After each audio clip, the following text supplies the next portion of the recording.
जय हिंद students, Shahbad defence academy YouTube channel में आप लोगों का एक बार फिर से स्वागत है। उम्मीद करते हैं आप सभी लोग स्वस्थ होंगे।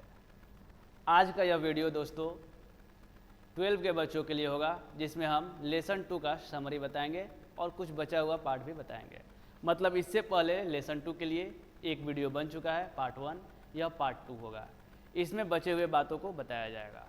ठीक है, देखते हैं हम लोग। देखिए बच्चों, लेसन 2 जो है आपका,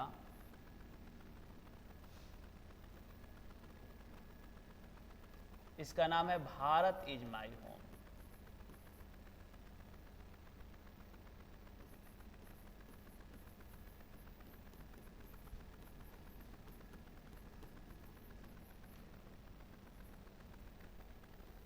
लेखक का अगर बात किया जाए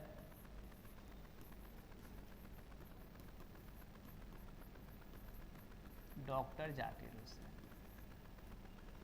इससे पहले एक वीडियो बना चुके हैं हम, इसका पार्ट 1। उसमें हमने पैराग्राफ 6 तक कंप्लीट कर दिया है। मतलब आज का यह जो वीडियो होगा पार्ट 2, यह पैराग्राफ 7 से शुरू होगा और लास्ट तक जाएगा। ठीक है, पैराग्राफ 7 से शुरू होगा। तो जो इससे पहले का वीडियो देखना चाहते हैं या इससे पहले इस चैप्टर को जानना चाहते हैं, इस चैनल पे जाएं, इससे पहले वाले वीडियो को जरूर देखें। ठीक है, चलिए हम बढ़ते हैं आगे आज की पढ़ाई में पैराग्राफ 7 से।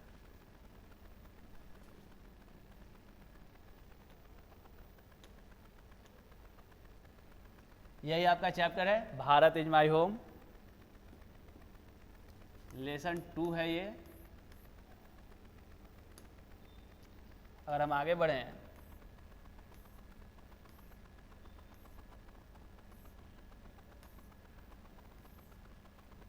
तो 6 तक हमारा कंप्लीट हो चुका था। आज 7 से हमें पढ़ना है। तो 7 से शुरू करते हैं, एक बार रीड करते हैं, फिर इसको समझाएंगे। रीड करते हुए आप भी रीड कर सकते हैं, तो वीडियो को रोक सकते हैं, फिर पढ़िए, फिर उसको रोकिए, फिर पढ़िए। जहाँ दिक्कत होता है सुनिए हमको और बोलने का प्रयास कीजिए। देखिए 7 क्या है। This work as I see it has 2 aspects, work on one's self and work for the society around. They are mutually fruitful aspects of work. The work on one's self is to follow the urge towards moral development as a free person and under self-imposed discipline, which alone can render that development possible. Its end product is a free moral personality. We can neglect the end product only at our peril. This end product cannot sustain itself without seeking and exercising itself to bring about the के बाद नीचे भी कुछ होगा, तो हम फिलहाल यहाँ तक लेके चलते हैं, पेरिल तक।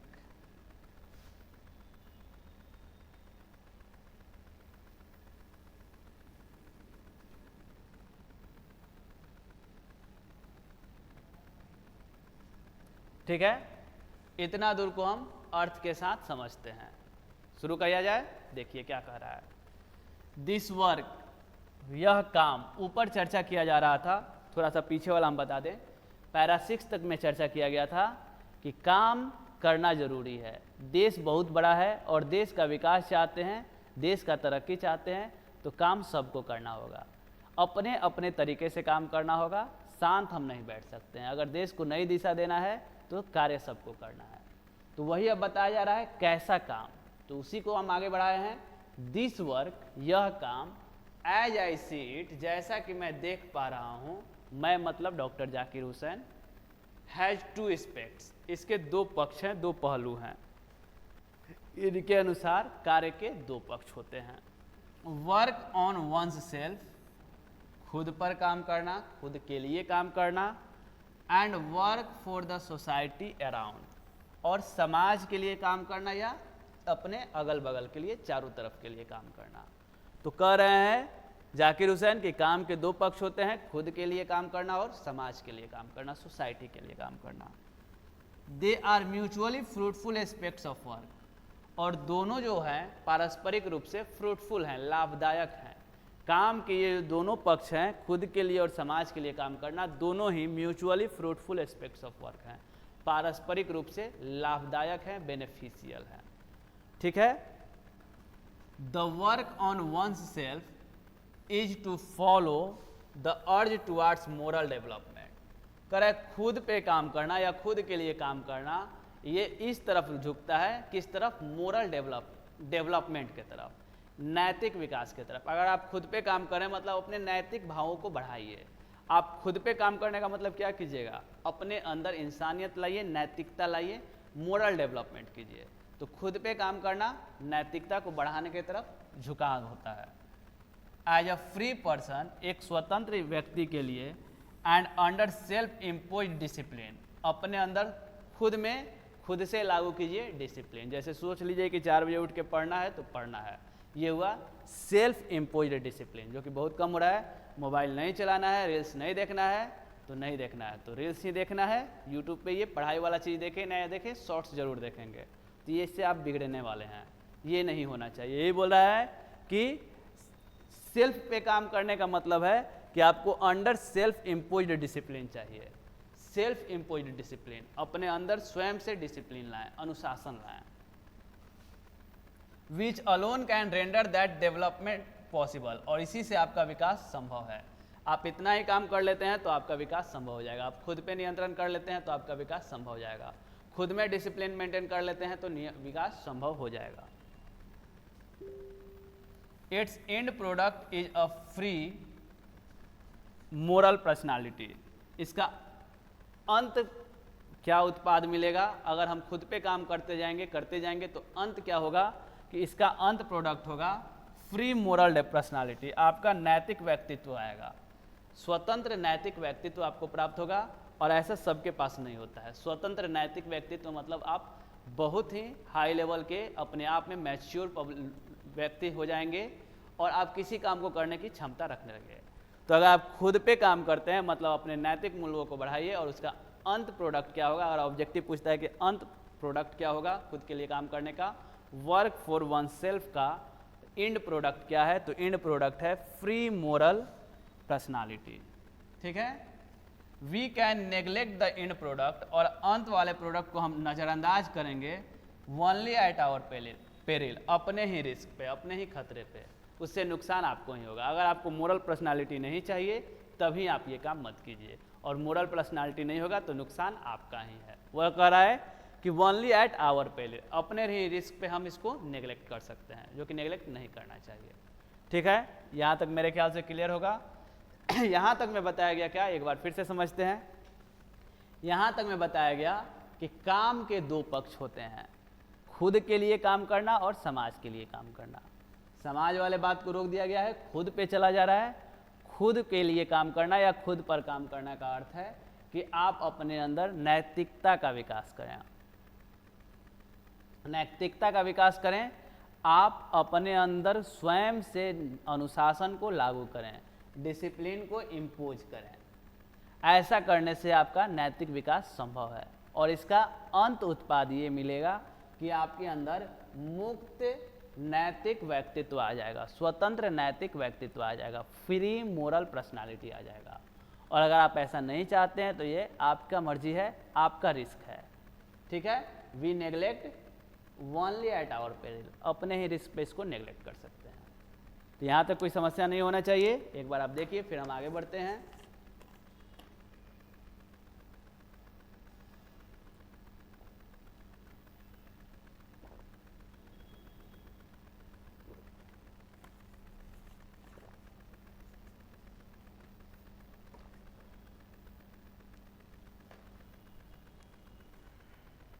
ठीक है, देखते हैं आगे।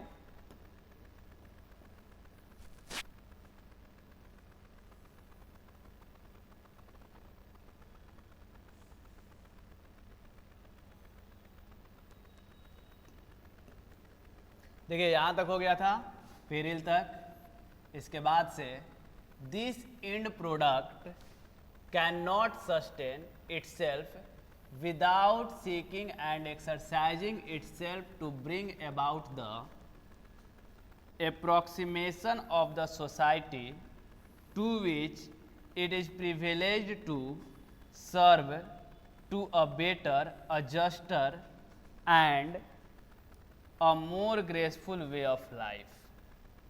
क्या हुआ इसका अर्थ, एक बार समझते हैं।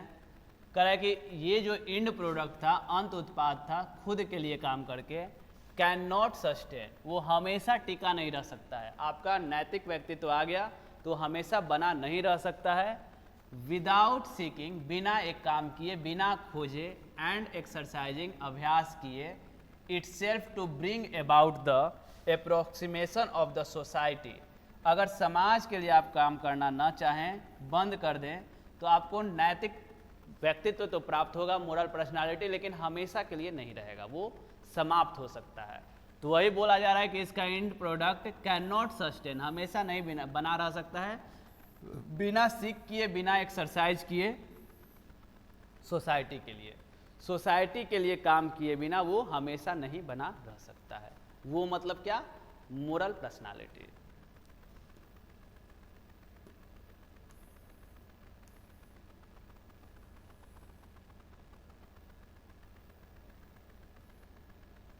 ठीक है। To which it is privilege to serve a better, a juster and a more graceful way of life. अगर आप समाज के लिए काम करते हैं तो आपको मोर ग्रेसफुल वे मिलेगा लाइफ का, मतलब और शानदार तरीका मिलेगा जीवन जीने का। खुद के लिए काम करके अपना नैतिक व्यक्तित्व ला ही रहे हैं, समाज के लिए काम करते हैं तो और ज़्यादा आपको बेनिफिट्स मिलेगा। क्या मिलेगा, आगे लिखा होगा, the individual can not grow in full perfection. Individual काम कर रहे हैं, व्यक्तिगत रूप से काम कर रहे हैं, स्वयं के लिए काम कर रहे हैं, तो आप ग्रो नहीं कर सकते फुल परफेक्शन के साथ, 100% के साथ आप काम नहीं कर सकते हैं। Without a corresponding advance of the collective social existence, बिना सामाजिक अस्तित्व के आप परफेक्शन प्राप्त नहीं कर सकते हैं। बिना सोशल एग्जिस्टेंस के, बिना सामाजिक अस्तित्व के आपको परफेक्शन नहीं मिल सकता है। आप खुद के लिए कितना भी काम करें, कितना भी मोरल डेवलपमेंट करें, अगर समाज के लिए नहीं कर पा रहे हैं तो आपको परफेक्शन नहीं मिलने वाला है। मतलब खुद के लिए भी कीजिए और समाज के लिए भी कीजिए। Let us resolve to get wholeheartedly engaged in these two aspects of work, individual and social। अब इसी दोनों के बारे में आगे बता रहा है कि लेट अस रिजॉल्व, आपकी समस्या का समाधान करते हैं, इंडिविजुअल और सोशल को, दोनों को करने से क्या बेनिफिट होने वाला है। इंडिविजुअल मतलब हो गया वन सेल्फ, खुद के लिए, और सोशल मतलब समाज के लिए, सोसाइटी के लिए। इंडिविजुअल और सोशल काम करने के क्या बेनिफिट्स होंगे आगे बताया जाएगा। 7 आपका यहीं तक था, ठीक है। तो 7 से रिलेटेड जो ऑब्जेक्टिव्स बनते हैं अभी लिखवाया जाएगा। 7 अभी आपको बताया गया, बढ़िया से उसको देखिए, समझिए, और इससे रिलेटेड जो भी ऑब्जेक्टिव होगा अभी आपको बताया जाएगा। यहाँ से आपका 7 शुरू था,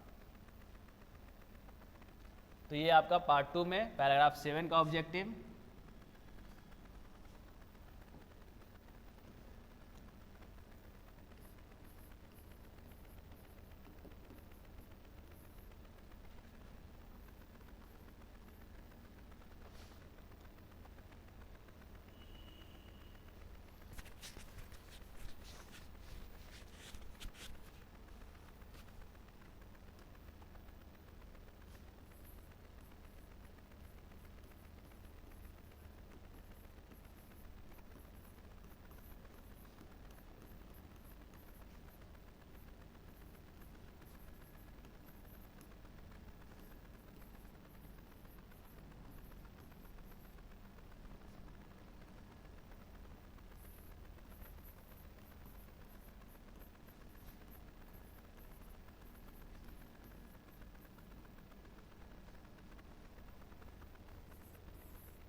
देखिए यही 4 ऑब्जेक्टिव आपका बन रहा है, और ऑब्जेक्टिव लिखते लिखते आपको समझ में आ जाना चाहिए था, क्योंकि अभी हम समझाए हैं मतलब कि चारों को पढ़ा चुके हैं। पैराग्राफ 7 से ही सब है, और 7 को अभी अच्छा से समझाए हैं। तो लिखा हुआ है according to doctor Eason there are aspects of work. कितने एस्पेक्ट्स होते हैं वर्क के, अब आपको जानना चाहिए। 2 एस्पेक्ट्स होते हैं, 2 एस्पेक्ट्स होते हैं। The end product of work on one self is, and product क्या होता है, खुद के लिए काम करना, खुद के ऊपर काम करने का। तो free moral personality.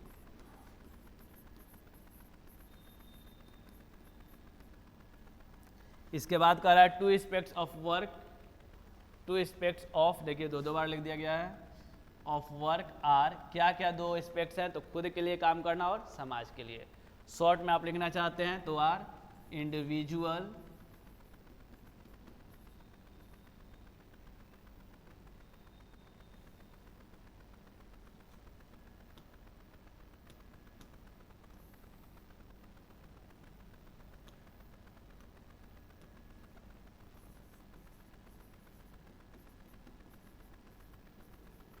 Individual and social, या आप ये भी लिख सकते थे work for self and work for society. फिर कह रहा है the individual can not grow in full perfection, individual पूर्ण संपूर्णता के साथ विकास नहीं कर सकता है बिना सामाजिक कार्य किए, बिना सोशल एग्जिस्टेंस के। बिना सोशल एग्जिस्टेंस के आप फुल परफेक्शन नहीं ला सकते हैं। तो ये कुछ ऑब्जेक्टिव्स थे पैराग्राफ 7 थे। क्लियर है यहाँ तक आपका पैराग्राफ 7 तक? ठीक है, आगे बढ़ते हम लोग पैराग्राफ 8 में। छोटा सा अब है 8 और 9, यहीं पे आपका समाप्त होने वाला है। तो देखते हैं 8 क्या कह रहा है। This dual effort will give to the life of our state a special flavour, for the state to us will not be just an organization of power but a moral organization. It is a part of national temperament and inheritance from the great leader of our liberation movement, Mahatma Gandhi, that power should be used only for moral purposes. The peace of the strong is what we shall dedicate ourselves to work for. अभी read किया गया, आप read कीजिए, इसके बाद इसका मतलब समझिए। मतलब क्या होगा देखते हैं हम लोग। करा दिस ड्यूल एफर्ट, ये जो दोहरा प्रयास करेंगे, हम दोहरा काम करेंगे खुद के लिए भी और समाज के लिए भी। Will give to the life of our state, हमारे देश को, हमारे राज्य को लाइफ देगा अ स्पेशल फ्लेवर, के लाइफ को एक स्पेशल फ्लेवर देगा, एक नई दिशा देगा, एक नया राह देगा। अगर हम दोहरा प्रयास करेंगे तो हमारे देश को एक नई दिशा मिलेगी। फॉर द स्टेट, स्टेट के लिए, टू अस, हम, will not be just an organisation of power, हमारे लिए यह जो स्टेट है सिर्फ ऑर्गेनाइजेशन ऑफ पावर नहीं है, बट अ मोरल ऑर्गेनाइजेशन, हमारे लिए यह मोरल ऑर्गेनाइजेशन भी है, नैतिक संगठन भी है। देश के लिए हम, या हमारे लिए देश सिर्फ पावर वाला जगह नहीं है, शक्ति का ऑर्गेनाइजेशन नहीं है, नैतिक संगठन भी है, मोरल ऑर्गेनाइजेशन भी है। It is a part of national temperament, यह राष्ट्रीय स्वभाव का हिस्सा है, एंड इनहेरिटेंस, और हमारे इनहेरिटेंस में, वंश में या पूर्वजों द्वारा, from the great leader of our liberation movement, जो कि आज़ादी के मूवमेंट में, आंदोलन में जो महान नेता थे गांधी जी, उनसे भी हमें कुछ मिला है। क्या मिला है?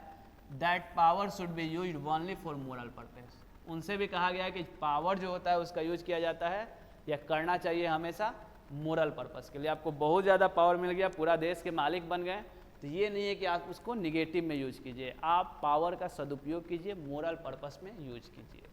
ठीक है। The peace of the strong is what, strong लोगों का, मजबूत लोगों का पीस क्या होता है? Is what we shall dedicate our self to work for, किस चीज़ के लिए हम काम करते हैं वही मायने रखता है। आप कितने भी स्ट्रॉन्ग है, आपका कार्य करने का तरीका क्या है, डायरेक्शन क्या है, वही नई दिशा दिखाएगा या वही आपका बर्बाद करेगा। आप सही डायरेक्शन में जा रहे हैं, आपको ऊंचाइयों तक ले जाएगा, गलत डायरेक्शन में ले जा रहे हैं, आपको विनाश कर देगा, आपका पतन कर देगा। तो वही कह रहा है आपका कि हमारे लिए डेडिकेट वही है कि हम किस चीज़ के लिए काम कर रहे हैं। एक बार फिर से समझ लेते हैं पैराग्राफ 8 क्या कह रहा है। कह रहा है कि दोहरा काम करने से क्या फ़ायदा होगा, ये हमारे राज्य को एक नया फ्लेवर देगा, नया दिशा देगा। इसमें हमारा राज्य सिर्फ पावर का ऑर्गेनाइजेशन नहीं बनेगा, बल्कि नैतिक ऑर्गेनाइजेशन भी बनेगा, नैतिक संगठन भी बनेगा। इस बात की पुष्टि गांधी जी भी कहते हैं, गांधी जी भी करते थे। वो भी कहते थे कि पावर का उपयोग मोरल पर्पस के लिए किया जाना चाहिए। शांति इसी में है कि हम कितने भी मजबूत हैं, हमारा काम अच्छा हो, काम को ध्यान में रख के मिलता है। ठीक है, यही पैराग्राफ 8 था। 9 में हम आएंगे। अब छोटा सा paragraph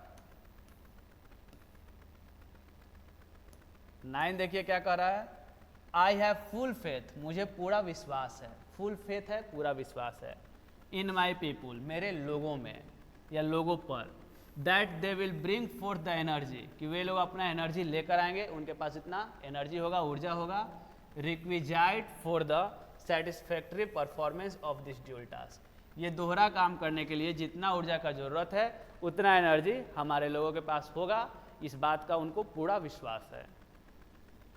it shall be my privilege, और यह मेरे उनके लिए विशेष अधिकार है, प्रिविलेज है, टू कंट्रीब्यूट, कि वो भी योगदान देंगे, माई शेयर, अपना योगदान देंगे, टू दिस इंचेंटिंग इंटरप्राइज, इस चीज़ में वो अपना योगदान देंगे, इस कार्य में अपना योगदान देंगे। ये उनके लिए भी किस चीज़ का बात है, तो लिखे हैं प्रिविलेज का बात है, विशेष अधिकार है, उनके लिए भी गौरव का बात है कि वो भी इस कार्य में, किस कार्य में, तो देश को आगे बढ़ाने में अपना योगदान देंगे, ये उनके लिए गौरव की बात है। तो यहीं से आपका होता है चैप्टर समाप्त। इसके बाद चैप्टर में कुछ नहीं है, एक्सरसाइजेज हैं, देख रहे होंगे आप, वर्ड मीनिंग्स वगैरह शुरू हो गया। तो चैप्टर आपका यहीं पे समाप्त हो गया। चैप्टर 2 पूर्ण रूप से समाप्त हो गया। अब इसमें अगर कुछ बचा है तो आप समझ सकते हैं कि इसमें बचा हुआ है ऑब्जेक्टिव और समरी। तो ऑब्जेक्टिव और समरी को भी हम अभी ही देखने वाले हैं। चैप्टर आपका समाप्त हो गया। अच्छा, कुछ ऑब्जेक्टिव्स नहीं लिखवाए ना, लास्ट वाला कहाँ तक ऑब्जेक्टिव लिखवाए हैं, 7 का लिखवाए हैं। 8 और 9 का भी ऑब्जेक्टिव नहीं लिखा है, तो सबसे पहले हम उसी को लिखेंगे अभी।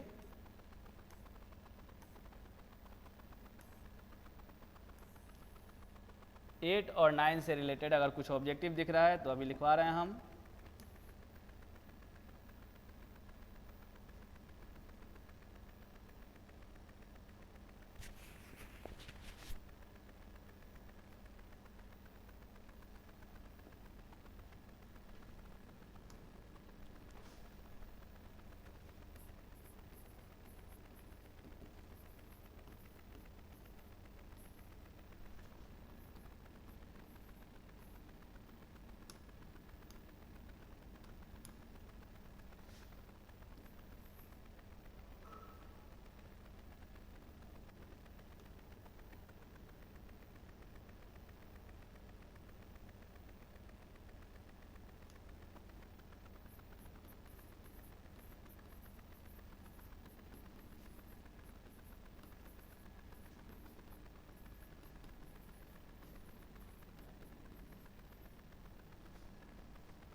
बस 2 ऑब्जेक्टिव बन रहा है जो आपके सामने है। पहला में देखिए क्या हो सकता है, for the state to us will not be just an organisation of power but a moral organisation,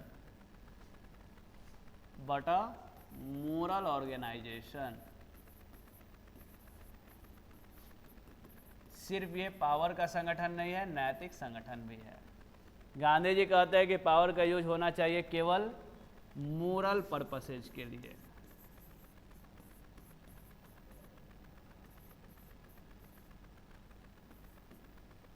सिर्फ मोरल पर्पस के लिए पावर का यूज होना चाहिए। तो ये आपका 2 ऑब्जेक्टिव बना था, इसी पे ये होने वाला है एंड। अभी तक देखिए हम लोग क्या क्या जान गए, पूरा चैप्टर समझ गए।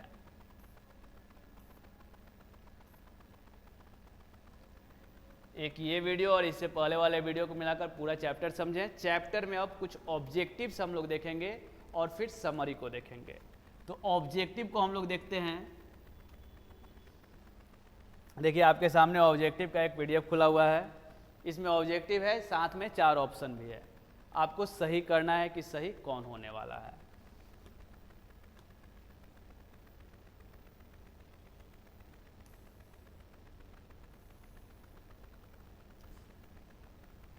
पूछ रहा है पहला, आप भी बता सकते हैं, author of pros Bharat is my home. Bharat is my home के लेखक कौन है? आराम से कीजिएगा, जाकिर हुसैन। दूसरा कह रहा है doctor Zakir Hussain became the president of India. कब बने थे प्रेसिडेंट? याद है आपको, प्रेसिडेंट 1967 में। फिर अगला देखते हैं हम लोग, कह रहा है कि earlier to becoming the president of India doctor Zakir Hussain serve at the governor of. कहाँ के गवर्नर थे उससे पहले? बिहार के थे। इसके बाद कह रहा है कि doctor Zakir Hussain took the oath as, किस तरह का शपथ लिए थे? क्या बनने का? तो प्रेसिडेंट बनने का। Oath as the president. Doctor Zakir Hussain was born, कब जन्म हुआ था? याद है, जन्म 1897। फिर कह रहा है was the role model of doctor Zakir Hussain. Doctor Zakir Hussain के रोल मॉडल कौन थे? ऑप्शन देखिए, राधा कृष्णन, राजेंद्र प्रसाद, इंदिरा गांधी, सरदार पटेल। तो वो अपना रोल मॉडल राधा कृष्णन को मानते थे। यहाँ तक कि पैराग्राफ नंबर 2 आप देखिएगा, उन्हीं को समर्पित भी किए थे, उसी के बारे में भी था। तो रोल मॉडल आपके राधा कृष्णन। 6 तक क्लियर है?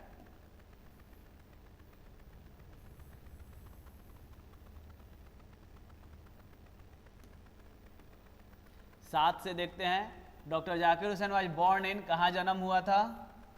Hyderabad. Is the prime instrument of national building. Nation बनाने का प्राइम इंस्ट्रूमेंट क्या है? एजुकेशन है। Brought a lot of erudition and wealth of knowledge. कौन लाया था लॉट ऑफ एरुडिशन और वेल्थ ऑफ नॉलेज? तो डॉक्टर राधा कृष्णन लाए थे। पैराग्राफ 2 में यही बातें बताई गई है। Doctor Zakir Husain feels greatly obliged to the people of. Bharat के राष्ट्रपति थे, भारत के लोग थे, तो भारत के लिए ही वो ऑब्लिग्ड होंगे। Doctor Zakir Hussain delivered his speech in 1967 after taking the oath as the. किस रूप में शपथ लेने के बाद वो भाषण दिए? तो राष्ट्रपति के रूप में शपथ लेने के बाद उन्होंने भाषण दिया, प्रेसिडेंट। फिर आगे आते हैं, कह रहा है कि said that Bharat is my home and its people are my family. कौन बोल रहा है कि भारत उनका घर है और लोग उनके परिवार? तो ये बात जाकिर हुसैन बोल रहे हैं, डॉक्टर जाकिर हुसैन। 13 को देखा जाएगा ऊपर करके।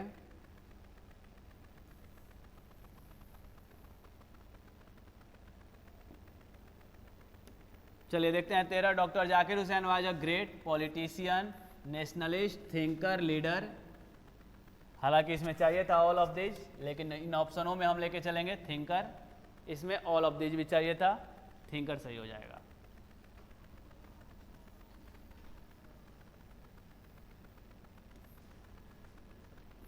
ऑल ऑफ दीज अगर रहता तो उसको भी आप सही कर सकते थे। Doctor Zakir Hussain took the oath of loyalty to the. किसके प्रति लॉयल रहेंगे? तो देश के संविधान के प्रति, कॉन्स्टिट्यूशन के प्रति।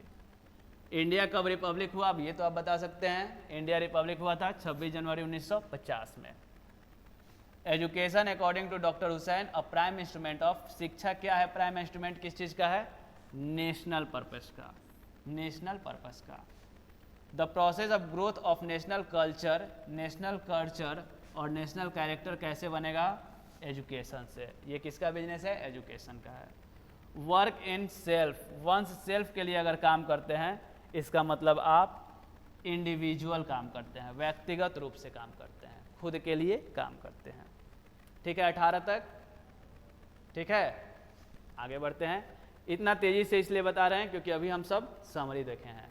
ठीक है, सब समरी देखे हैं। समरी जैसे ही देखिएगा आपको भी ये आसान ही लगेगा।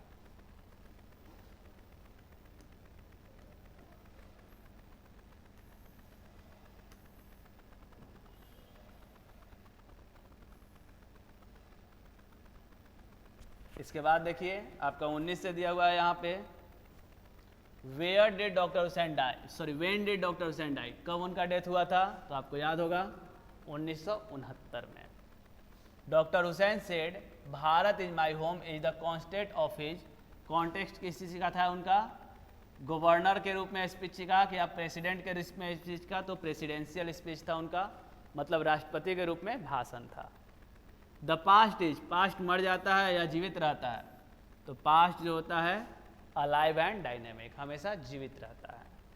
The Indian culture is the best example of, भारतीय संस्कृति अनेकता में एकता, यूनिटी इन डाइवर्सिटी, विविधता में एकता क्या क्या है, उदाहरण है। यूनिटी इन डाइवर्सिटी का भारतीय संस्कृति उदाहरण है। द वर्ड एरुडिशन, एरुडिशन का मतलब विद्वता, ज्ञान, great knowledge. Doctor Hussain entered the office with, doctor Hussain inter किए थे ऑफिस में, याद होगा आपको, प्रेफुल ह्यूमैलिटी और टोटल डेडिकेशन के साथ। तो देखिए टोटल डेडिकेशन दिख गया, टोटल डेडिकेशन के साथ ऑफिस में इंटर हुए थे। The people had chosen him the head of family for, कितने दिनों के लिए चुना था, तो एक निश्चित समय के लिए, अ सर्टेन टाइम, एक निश्चित समय के लिए लोगों ने उन्हें परिवार का मुखिया चुना था। तो ये कुछ ऑब्जेक्टिव्स थे, आपको हल्का लग रहा होगा क्योंकि अभी आप समरी समझे हैं, और हल्का लगना भी चाहिए। समरी एक बार आपके माइंड में रहता है, आपको ये आसान लगता है। हालांकि आप तो लाइन बाय लाइन सबका अर्थ समझे थे, लाइन बाय लाइन एक्सप्लेनेशन। इसके अलावा आपके लिए समरी भी आता है। समरी देखिए यहाँ पे हिंदी में लिखा हुआ है, इंग्लिश में अभी नहीं है, हिंदी में है। इंग्लिश में आपको खुद भी कर सकते हैं और हम भी आपके लिए कर सकते हैं, ये कोई बड़ी इशू नहीं है। समरी है यहाँ पे, और थोड़ा छोटा करने पे शायद पूरा आ जाए, बस इतना ही है।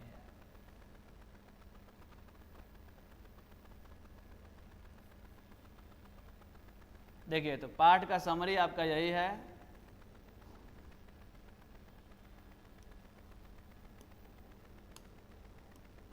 कराए कि Bharat is my home, doctor Zakir Hussain के द्वारा दिए गए भाषण का एक अंश है। यह भाषण इन्होंने 1967 में राष्ट्रपति के रूप में शपथ लेने के बाद दिया था। डॉक्टर हुसैन ने इस भाषण में कहा है कि संपूर्ण भारत उनका घर है और भारत के लोग उनके परिवार हैं तथा परिवार के सदस्यों द्वारा ही उन्हें मुखिया चुना गया है। ये कहानी का सारांश है। डॉक्टर हुसैन यह वादा करते हैं कि जाति, धर्म या भाषा के आधार पर बिना भेदभाव किए वो अपने कर्तव्य को पूरा करेंगे। उन्हें यह विश्वास है कि संपूर्ण देश जाति या धर्म का भेदभाव न करे तो हमारा देश एक पूर्ण विकसित देश बन सकता है। फिर कह रहे हैं डॉक्टर हुसैन के अनुसार काम करने के दो पहलू होते हैं, स्वयं के लिए काम करना तथा समाज के लिए काम करना। स्वयं के लिए काम करके हम नैतिक विकास तो कर सकते हैं, परंतु पूर्ण रूप अपना से सफल नहीं हो सकते हैं। पूर्ण रूप से ये आपका नहीं होना चाहिए, सफल नहीं हो सकते हैं। पूर्ण रूप से सफल होने या संपूर्णता को प्राप्त करने के लिए सामाजिक कार्य भी करने चाहिए। इस मौके पर डॉक्टर हुसैन ने पूर्व राष्ट्रपति सर्वपल्ली राधाकृष्णन को भी याद किया तथा लोगों को यह सलाह दिया कि बिना किसी भेदभाव के अपने देश के लिए काम किया जाए। तो यही आपका है सारांश, समरी। इसको हम इंग्लिश में लिख सकते हैं, अभी लिखते हैं आपके साथ।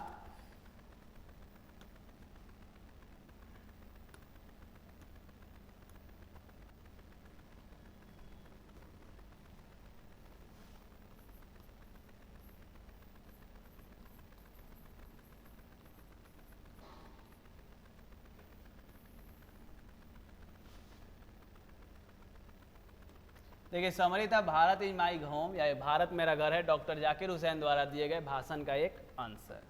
तो आप लिख सकते हैं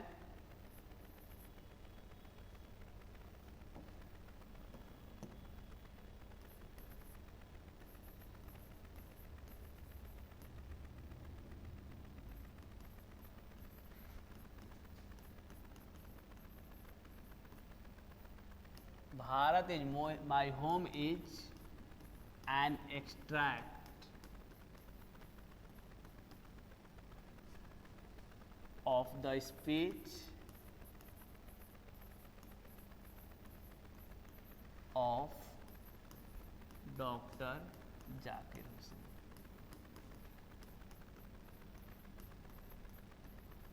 डॉक्टर जाकिर हुसैन के भाषण का एक खंड है या अंश है।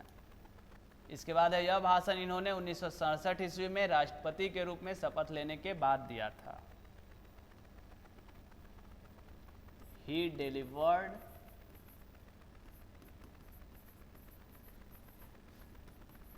that speech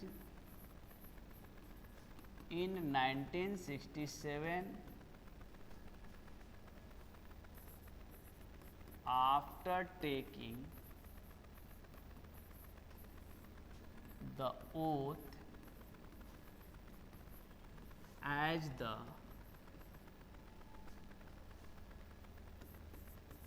President of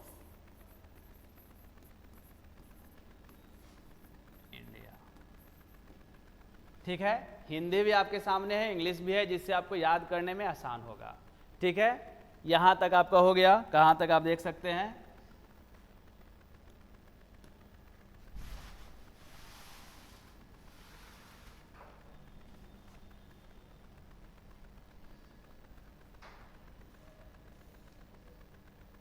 यहाँ तक आपका हो गया। इसके बाद कह रहे हैं कि डॉक्टर हुसैन ने इस भाषण में कहा है कि संपूर्ण भारत उनका घर है और भारत के लोग उनके परिवार हैं तथा परिवार के सदस्यों द्वारा उन्हें मुखिया चुना गया है। तो इस बात को भी हम नोट करते हैं।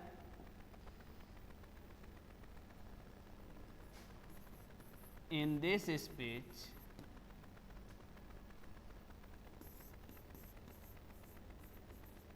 Doctor Hussain says that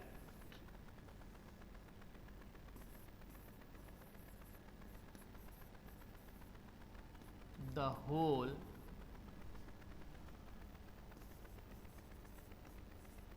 Bharat is his home and he is elected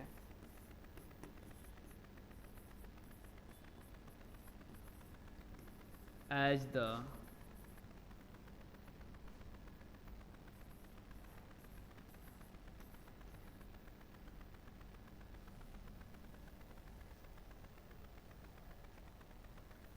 यहाँ से थोड़ा सा और लिखना होगा, whole Bharat is his home and its people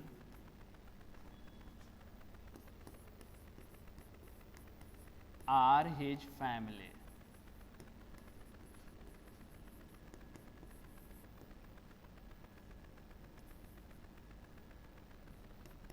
He is elected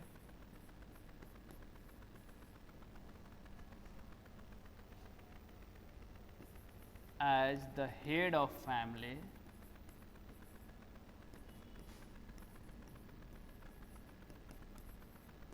by the family members।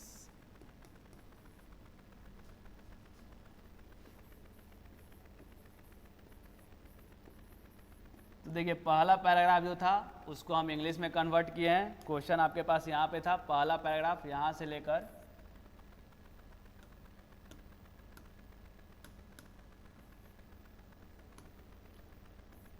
यहाँ तक। दूसरा में है कि डॉक्टर हुसैन ने यह वादा किया है कि जाति धर्म या भाषा के आधार पर बिना भेदभाव किए वो अपने कर्तव्यों को पूरा करेंगे। उनको यह विश्वास भी है कि संपूर्ण देश अगर इन सब के बिना काम करे तो हमारा देश विकसित देश बन सकता है। तो इसको भी इंग्लिश में लिखते हैं हम। पहला पैराग्राफ हो गया है, इसके बाद पैराग्राफ चेंज करके आप लोग लिखिएगा।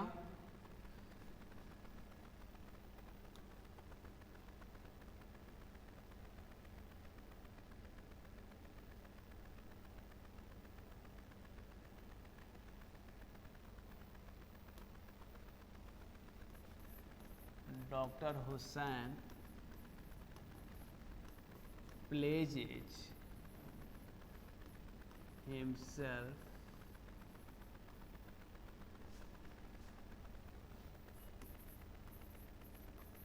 to work for the country without any distinction of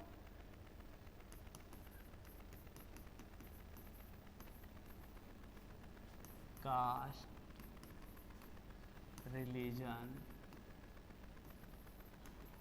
and language।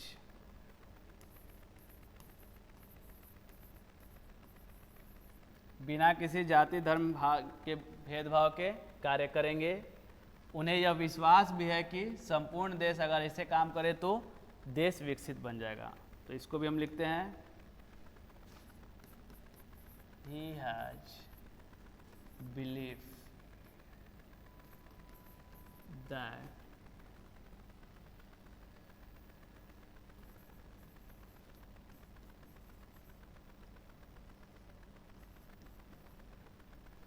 our country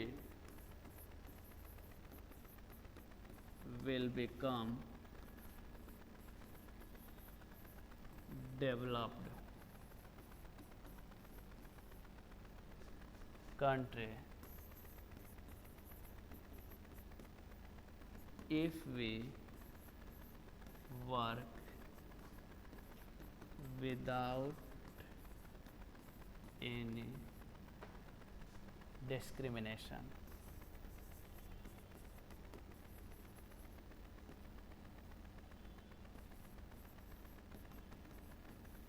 यदि किसी भेदभाव के बिना काम करते हैं तो हमारा देश विकसित बन जाएगा, इस बात का इनको पूरा विश्वास है। तो ये था आपका दूसरा पैराग्राफ। तीसरा आपका मिलेगा, यहाँ से होगा, देख रहे हैं आप, डॉक्टर हुसैन के अनुसार काम के दो पहलू होते हैं, स्वयं के लिए काम करना तथा समाज के लिए काम करना। तो इसको हम लिखते हैं अब,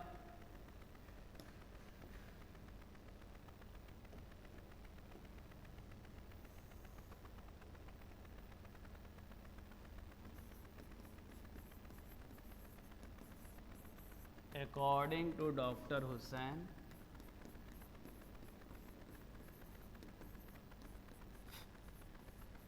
there are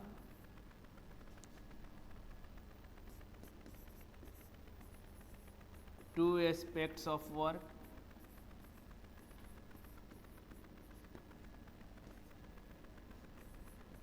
work on self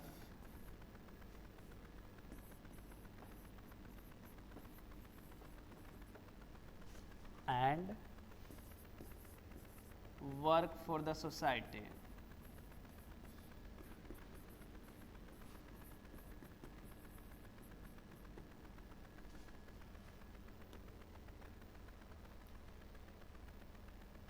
स्वयं के लिए काम करके हम अपना नैतिक विकास तो कर सकते हैं, परंतु पूर्ण रूप से सफल नहीं हो सकते हैं। We can develop our moral character by work for self but can't achieve perfection।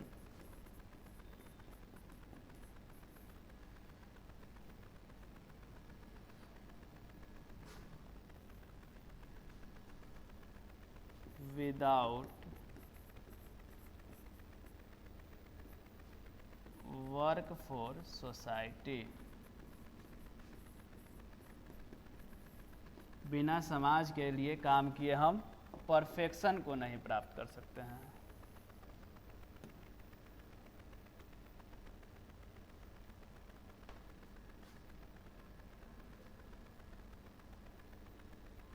हो गया है आपका पैराग्राफ नंबर 2 तक, 3 तक सॉरी। लास्ट एक थोड़ा सा बचा है आपका, कह रहा है इस मौके पर इन्होंने पूर्व राष्ट्रपति सर्वपल्ली राधाकृष्णन को भी याद किया तथा लोगों को सलाह दिया कि बिना किसी भेदभाव के देश के लिए काम किया जाए। तो देखिए इसके बाद पैराग्राफ चेंज होगा, आप चेंज करके लिखिएगा। लिख रहे हैं हम,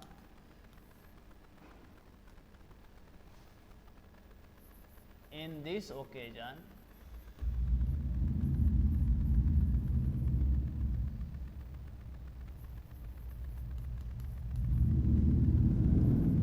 ही ऑल्सो, गलती लिख रहे हैं,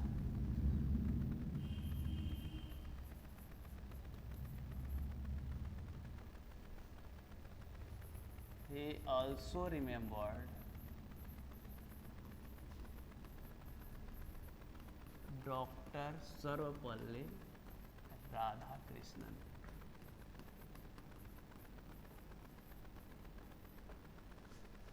and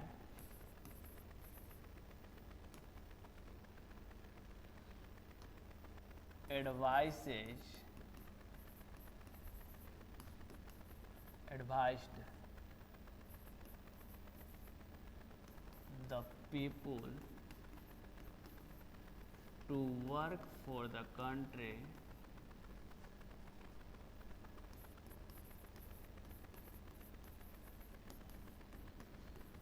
without any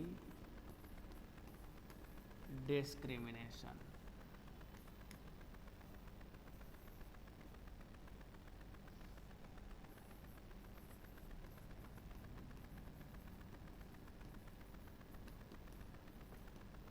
तो यहीं पे आपका होने वाला है समाप्त। देखिए आपको हिंदी के साथ साथ इंग्लिश भी लिखवाया गया जिससे कि आपको आसानी से समझ में आए और आप याद कर पाएँ। हिंदी का बात किया जाए तो देखिए आपके सामने यहाँ पे है,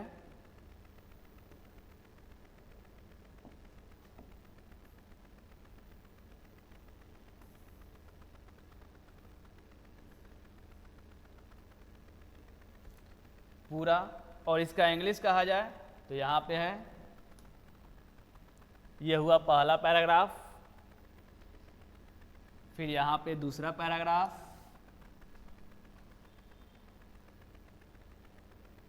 और एक तीसरा पैराग्राफ। तो हिंदी और इंग्लिश साथ में है, आप उसको बढ़िया से पढ़िए, समझिए। मेरे ख्याल से लेसन 2 पूर्ण रूप से समाप्त हो गया। अगर इसमें आपको कुछ और जानकारी चाहिए तो कमेंट कीजिएगा, उसको ध्यान में रखते हुए और भी कुछ बताया जाएगा। लेसन 2 में पूरा लाइन बाय एक्सप्लेनेशन, ऑब्जेक्टिव्स और समरी सारा चीज़ समाप्त कर दिया गया। तो आज का क्लास यहीं पे समाप्त होगा। जय हिंद, जय बिहार दोस्तों।